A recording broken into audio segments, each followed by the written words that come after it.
Jaunu zaļvielu izstrāde ir ļoti nozīmīgs pētniecības virziens, jo tas ļauj uzlabot esošās ārstniecības pieejas, kā arī izstrādāt jaunas terapijas priekš iepriekš neārstējamām slimībām. Pirmais solis šajā visā procesā ir atrast nelielas molekulas, kas saistās ar konkrētiem proteīniem mūsu organismā.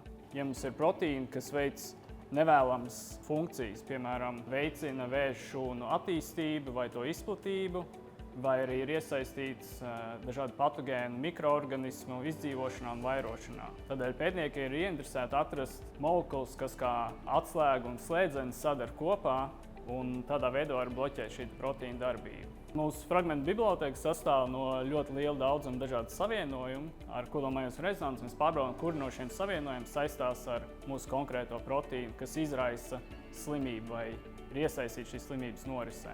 Kodolmagnētiskā rezonance, jeb KMR, ir viena no precīzākajām metodēm, kur mēs varam raksturot šī mazu molekulu un proteīnu saistību. Mēs izstrādājam jaunu KMR pieeju, ar kuru mēs varam līdz 10 reizēm ātrāk veikt šo savienojumu skrīningu.